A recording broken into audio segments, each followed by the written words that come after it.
Bonjour à tous, bienvenue, le sommaire.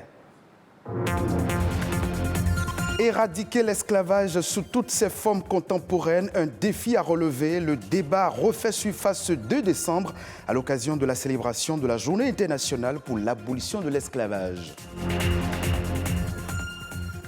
On célèbre également la samba, une danse nationale du Brésil. Son rythme entraînant est aujourd'hui un symbole de fête dans les villes africaines. Zoom sur ce patrimoine musical brésilien dans cette édition. L'excès de sel est redoutable pour le système cardiovasculaire. Pour une bonne santé du cœur, les spécialistes recommandent une baisse de la quantité dans les assiettes. Un médecin cardiologue nous éclaire.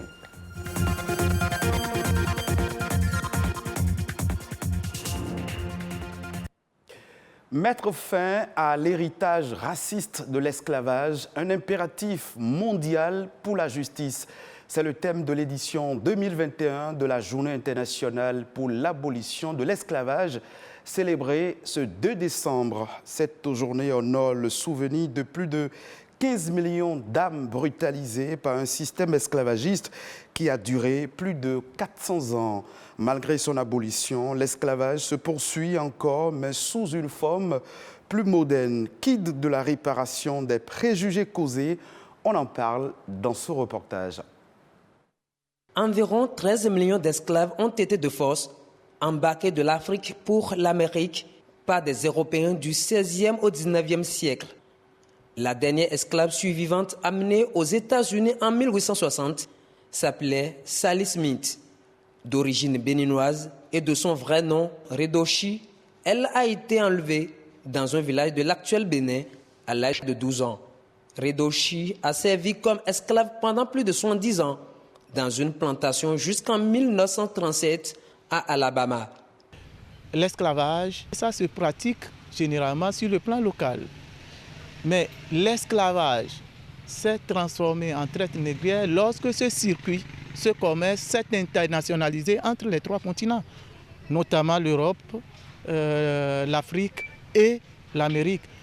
Pour obtenir les esclaves africains, des armes à feu, du vin, de la pacotille, des coquillages et même des cauris étaient entre autres utilisés comme monnaie d'échange. Une pratique qui a causé la dislocation des grands empires africains.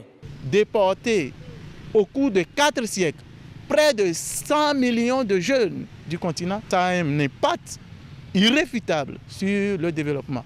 L'impact est également politique. La traite négrière est un des éléments explicatifs du retard que ce continent a connu parce que justement, on ne déportait pas n'importe qui. Les vieillards édentés, incapables de travailler, les femmes au sein pâles, etc., ne sont pas recherchées. Aujourd'hui, le Brésil, les États-Unis et la France, par l'adoption à l'Assemblée nationale française de la loi Taubira en 2001, ont reconnu l'esclavage comme étant un crime commis contre l'humanité. Maintenant, la question c'est de savoir s'ils sont prêts pour réparer les crimes qui ont été commis. Et comment est-ce que cette réparation sera faite? C'est le débat. Il y a de grandes compagnies européennes qui ont profité de l'esclavage. Et ces grandes compagnies et ces grandes banques ont investi dans le développement de leur pays. Donc, qu'on le veuille ou pas, l'esclavage a contribué au développement de l'Europe. L'esclavage a contribué au développement de l'Amérique. Pour certains, la loi sur la discrimination positive faite aux États-Unis est une forme de réparation. Cette loi a permis aux Noirs américains d'occuper des postes de responsabilité. Mais il faut continuer la bataille en faisant comprendre à la communauté internationale la nécessité de réparer les dommages causés à l'Afrique, recommandent ces anciens chercheurs. En plus de la journée consacrée à l'abolition de l'esclavage, plusieurs villes africaines célèbrent également ce 2 décembre la journée internationale de la samba. Et qui dit samba pense au Brésil, un genre musical qui trouve ses racines en Afrique. Elle est née dans les quartiers populaires de Rio de Janeiro. Allons à la découverte de la samba. La samba est un style de musique made in Brazil. Elle est habituellement utilisée pour identifier les Brésiliens. Le ou la samba est un mot emprunté au portugais. C'est une forme de danse apparue au Brésil qui trouve ses racines en Afrique à l'époque de l'esclavage ouest-africain, dans les traditions religieuses, en particulier celles de l'Angola ou du Congo. Tous les 2 décembre, une journée mondiale est dédiée à la célébration de la samba. La samba est devenue la musique des carnavals vers les années 1930. Elle était précédemment jugée trop obscène, brutale et violente. La samba se développe et se formalise au travers de la partie rythmique, mélodique et de la danse qui l'accompagne. Elle permet alors à toutes les couches de la société de s'exprimer et de se défouler. À partir des années 2000, s'immiscent de nouvelles influences comme le funk ou le hip-hop qui viennent à nouveau enrichir les rythmes de la samba. La samba se pratique en solo ou en couple, sous de nombreuses variantes. Les danses de la samba rendent hommage aux ancêtres, au métissage entre les Espagnols, les Lusitaniens et les Africains. La samba se danse au rythme des couleurs d'une Amazonie, la forêt tropicale brésilienne, aujourd'hui menacée. D'une région à l'autre, le Brésil affiche ainsi une richesse à préserver. On revient au Bénin pour parler à présent des dangers de la consommation excessive du sel.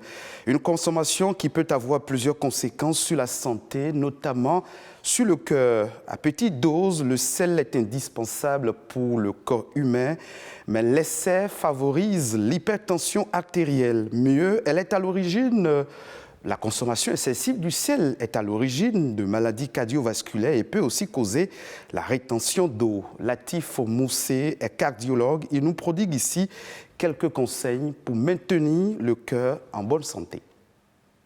Certes, nous avons besoin d'une concentration de sel pour que nous puissions tenir debout physiologiquement, mais nous devions savoir que la consommation excessive de sel, c'est mauvais.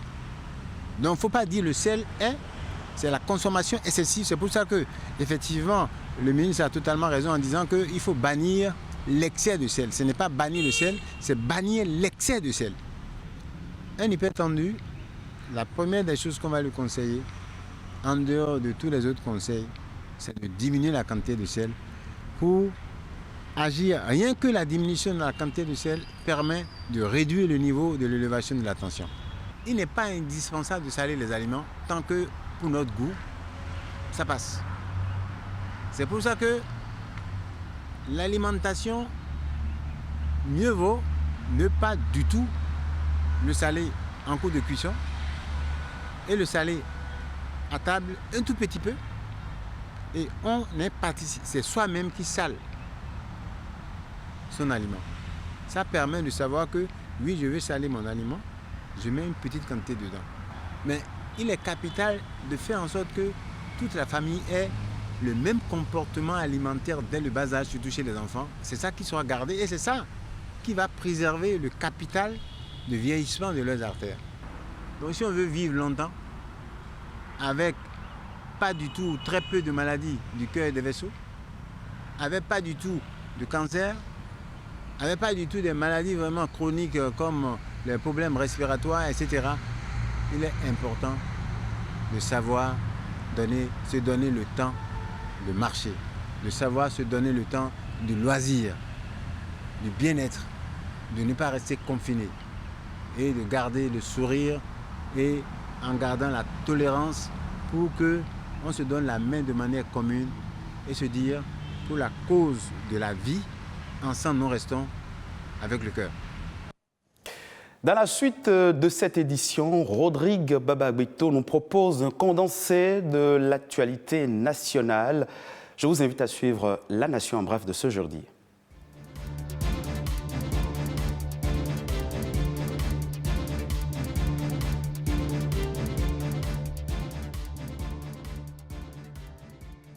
Le Bénin paie progressivement ses dettes. À l'initiative du gouvernement, la Bourse régionale des valeurs mobilières BRVM a finalisé lundi dernier une opération inédite de remboursement d'une partie de la dette du Bénin sur le marché financier sous-régional. Plus de 217,85 milliards de francs CFA ont été remboursés. Le Bénin vient ainsi de prouver une fois encore son attachement au respect de ses engagements vis-à-vis des investisseurs. À travers un communiqué de presse, le ministre de l'Économie et des Finances précise que ce remboursement anticipé permet au Bénin de réaliser une économie sur les intérêts non courus de plus de 36 milliards de francs CFA. Cette somme va être injectée dans divers projets à impact social du gouvernement dans les domaines de l'eau, de la santé, de l'énergie, de l'éducation et bien d'autres.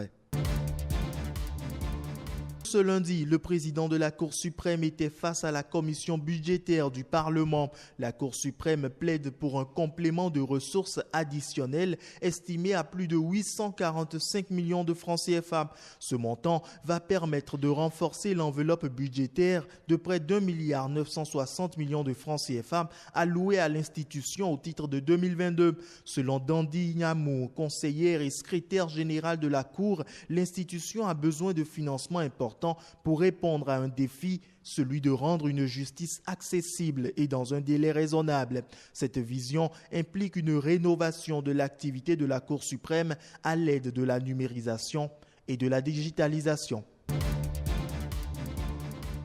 Le projet d'appui à la compétitivité des filières agricoles et à la diversification des exportations PACOFID s'invite dans le département du Zou. Une bonne nouvelle pour les agriculteurs de la région. À cette rencontre de vulgarisation, le gouvernement présente ce mécanisme d'aide à l'investissement agricole.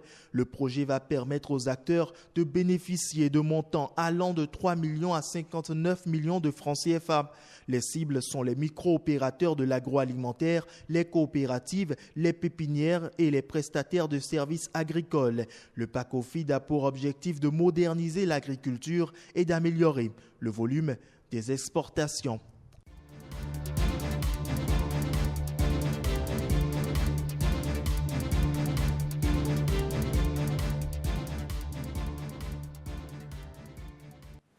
Direction la Gambie, où les entreprises locales du secteur privé sont confrontées à de nombreux défis, approvisionnement en électricité, manque d'appui à la production et en infrastructure.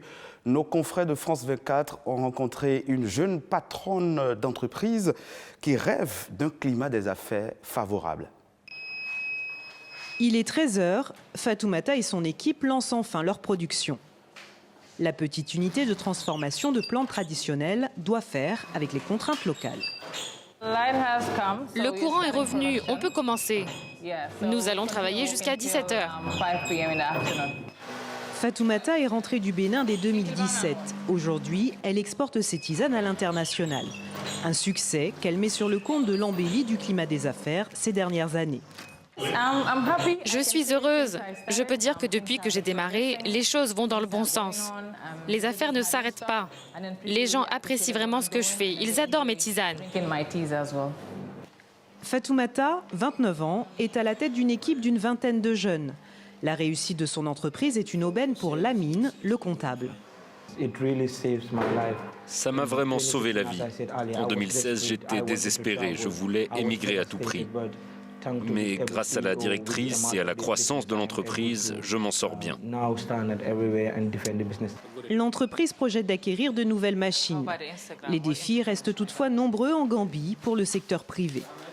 Nous avons besoin d'améliorations dans l'approvisionnement en électricité, dans les infrastructures et l'appui à la production. Tout cela aiderait les entreprises locales. Aujourd'hui, la chef d'entreprise n'envisage plus de quitter son pays. Cette mère de 3 enfants s'y sent en sécurité. La dictature était trop dure.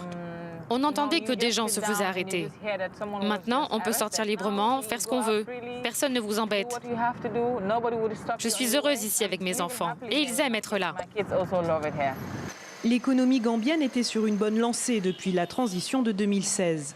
Après la récession due à la pandémie, la croissance devrait rebondir à 5% en 2022, selon le FMI. Ce sera tout pour le 12h45 de ce jeudi que vous pouvez revoir sur le www.ortb.bj. Merci de votre fidélité.